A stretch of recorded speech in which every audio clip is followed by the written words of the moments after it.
Alloh taolo siz uchun hamma narsani yaratganini aytadi.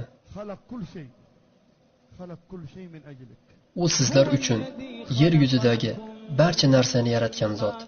So'ngra osmonga yuzlandi va ularni 7 ta qilib to'g'riladi va u har bir narsani biluvchi zotdir.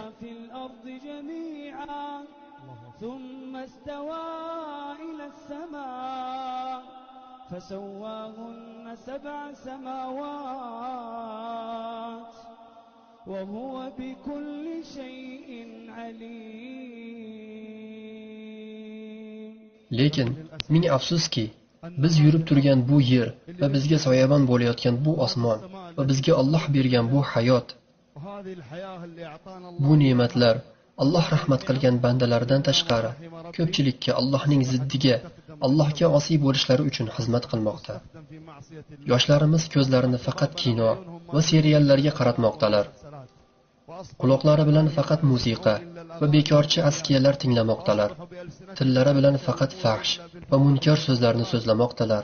Biz qo'limizdagi telefon bilan Allohga qarshi yakkama-yakka chiqyapmiz. Sizga bir savolim bor. Sizga va meni tinglayotgan minglab musulmonlarga savolim bor. Qo'lingizdagi telefonning ichida qancha raqamlar bor? Kimlarga qo'ng'iroq qilyapsiz? Qanday rasmlar bor? ichida nimalar borligini Alloh biladi.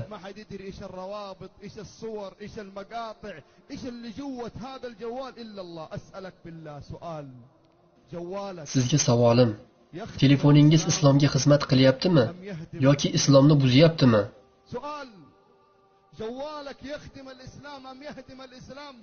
Agar telefoningizda faqat Qur'on o'qisangiz, islomni tarqatsangiz, Rasululloh sallallohu alayhi va sallamning sunnatlarini ulashsangiz, demak telefoningiz islomga xizmat qilyapti. Agar Allohni eslatmaydigan har xil kliplar, suratlar tarqatayotgan bo'lsangiz, demak siz islomni buzyapsiz, Qur'on bilan urushmoqdasiz.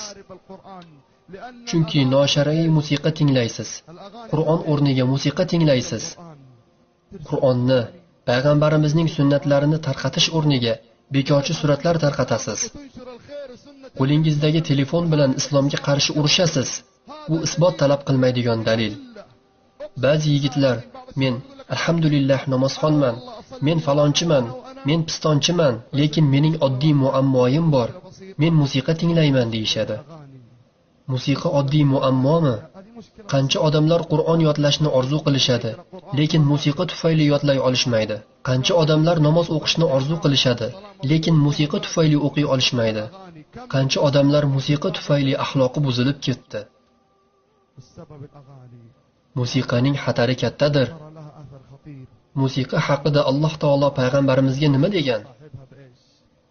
Alloh taolo Luqmon surasida nima degan edi? Odamlar orasida behuda so'zni sotib oladigan kimsalar ham bor. Behuda so'z nima u? Ibn Mas'ud roziyallohu anhu Allohga qasam ichib aytadilarki, behuda so'zdan murod qo'shiqdir. Uyda, mashinada, telefonda behuda so'z, ya'ni musiqalar, noshariy qo'shiqlar yangraydi. Odamlar orasida ilmsiz ravishda Allohning yo'lidan adashtirish uchun va u yo'lni istehzo qilish uchun behuda so'zni sotib oladigan kimsalar ham bor. Ana o'shalarga o'zlariga xorlovchi azob bordir.